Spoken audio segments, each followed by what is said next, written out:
This is the FMS 123 remote gas canister stove from the company Fire Maple. And to be honest, I'm not quite sure what I think about it. If you're interested in hearing why, keep watching. Before we get started, I do want to thank Fire Maple for sending out the FMS 123 remote gas canister stove so that I could share it with you. So I've had this now for 6, maybe 8 months, and I waited until now to review it for one very specific reason.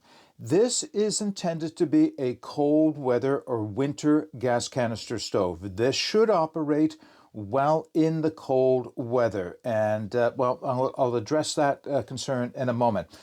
The reason I wanted this stove, or wanted to try it out and at least test it and then bring the review to you, is because of the size of it. It is a big, powerful stove, and if it works well in cold weather, then it should do well at melting snow or cooking or whatever else you want to use it in the woods. But does it? Well, before we get to that, let's go over a few of the specifications, design, and operation for the stove.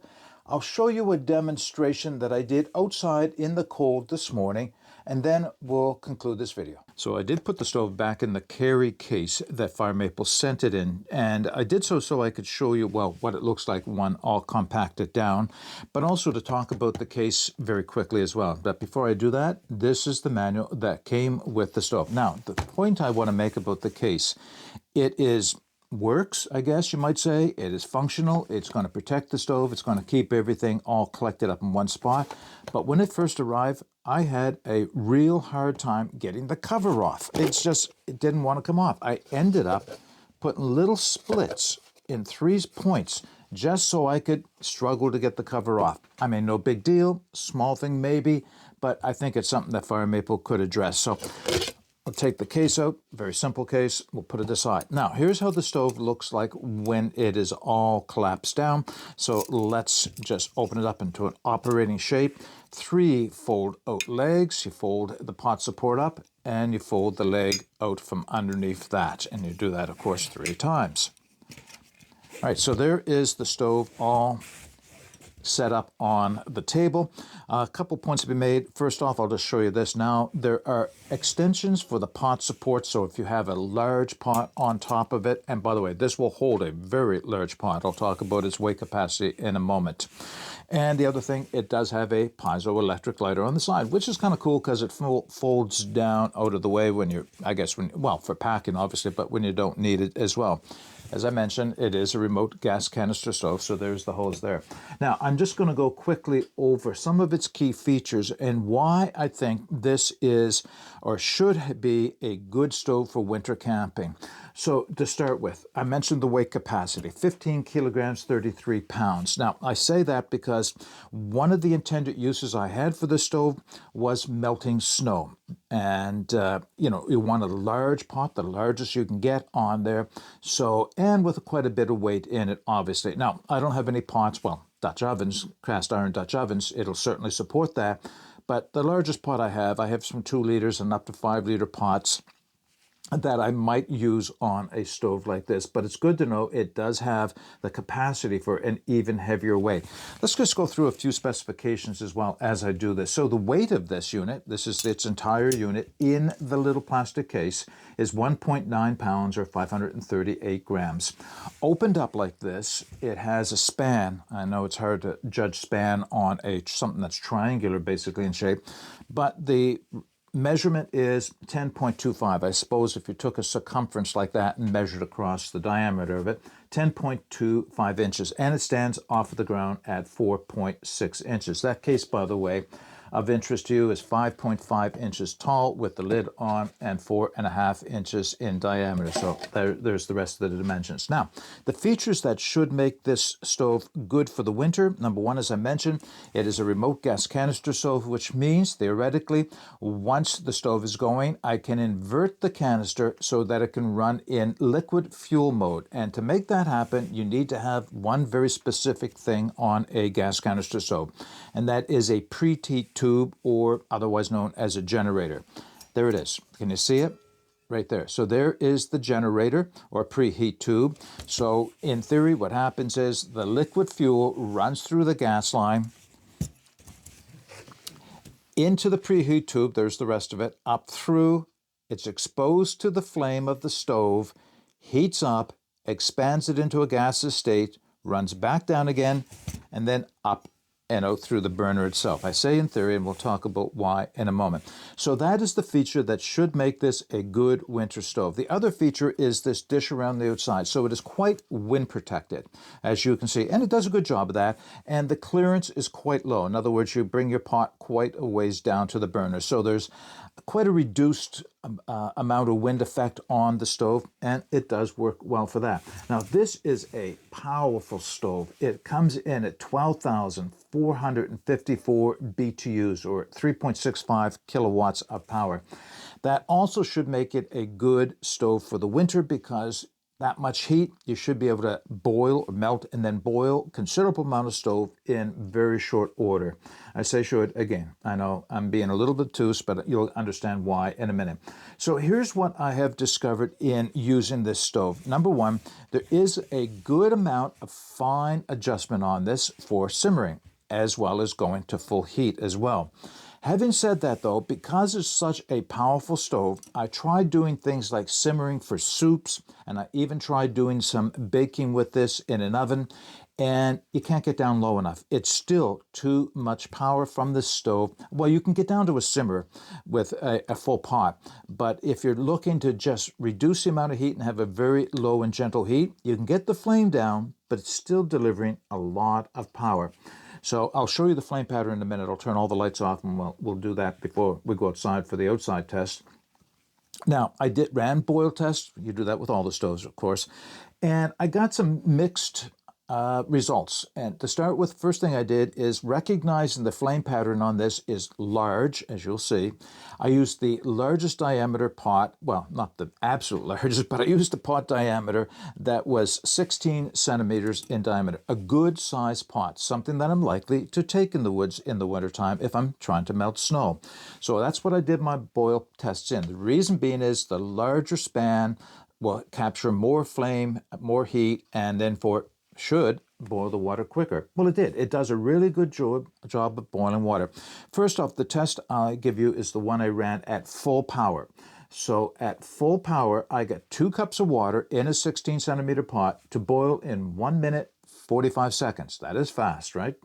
But it consumed 9 grams of fuel. So it was a little fuel hungry. Not a little. That is quite fuel hungry.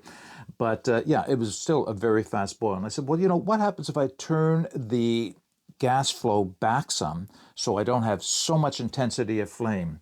And I ran the test again, and I got an increased boil time of 1 minute 57 seconds, but it only used 7 grams of fuel. So by turning it back, I extended the burn time or the boil time a little bit, but I saved fuel. So that's a good thing to know. Now, it's hard to judge, but I figure I was running at about 80% full capacity. So that's something to think about stoves. And this applies to a lot of stoves, not just large, powerful stoves like this one.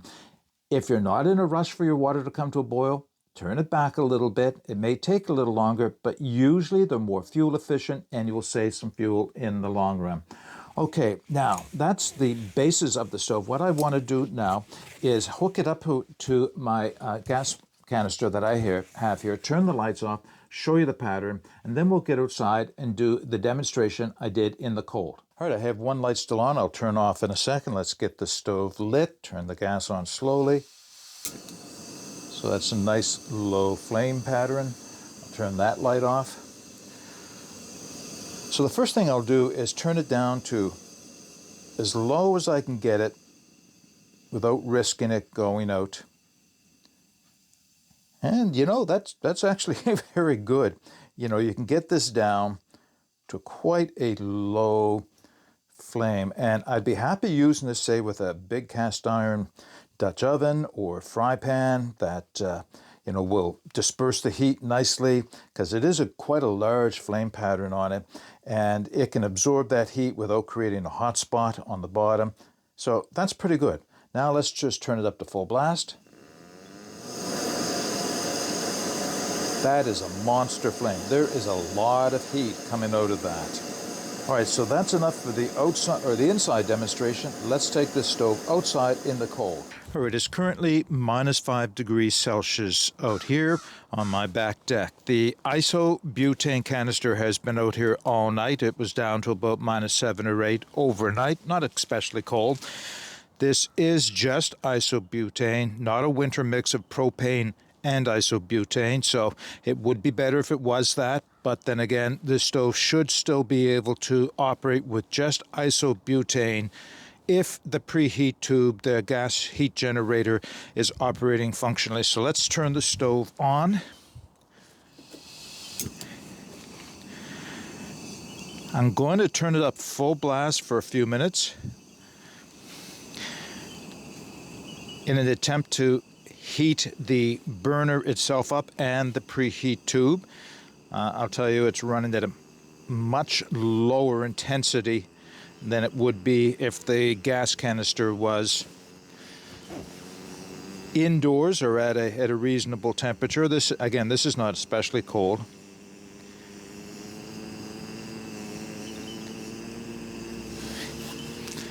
Now, how long should I preheat this for? I'll give it the advantage of saying 30 seconds or so. That should be enough to create enough heat in the preheat tube that when I flip the isobutane and it starts running through as liquid, that it immediately gasifies in the preheat tube and then reaches the burner. Now, I am going to turn this down, the gas flow down a little bit, and let's see what happens when I turn it upside down.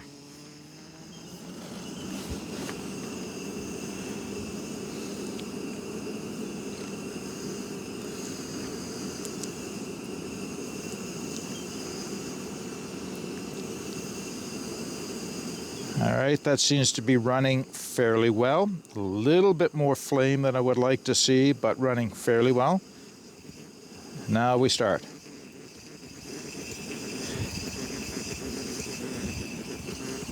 And this is at a low flow. Now I'm going to turn it back upright. It would take a second or two actually it could take upwards of a minute before it starts to calm down again. Nice and quick this time. However, I am going to open it wide up.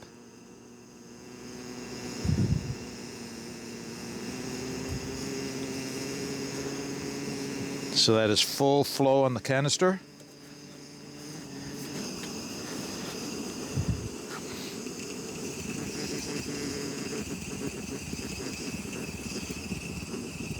All right, so this is just not acceptable if you're using the stove in cold weather. So what are my final thoughts for the FMS 123 remote gas canister stove from the company Fire Maple? Well, disappointment more or less. And the reason being is it does not live up to the expectations I had for it when I asked Fire Maple to send it to me. It just does not work in cold weather. Now, having said that, the stove still has redeeming value. It is a big stove. It is a strong stove. It will support a lot of weight. It will bring large quantities of water to a boil very quickly. If you're using a large pot, you can get it down to a nice low simmer. Be careful with the heat because even with that low simmer or that low gas flow, it still generates a lot of heat. So it's still a very valid stove to use most of the time, just not in cold weather. It just does not do what a stove that's intended for use in cold weather should do, as you saw with the outside demonstration. So it's kind of a mixed recommendation. I can recommend this stove for purposes where you need a strong, powerful stove, but you're not going to be using it in cold weather. If you're using it in cold weather, you need to look for something else. All right. If you have any comments or questions, put them in the comments section below. I'll put all the specifications and, of course, the links to where you can take a look at the stove at Fire Maple in the video description. But until next time, get out and explore and take that path less traveled because it will make all the difference. Bye for now.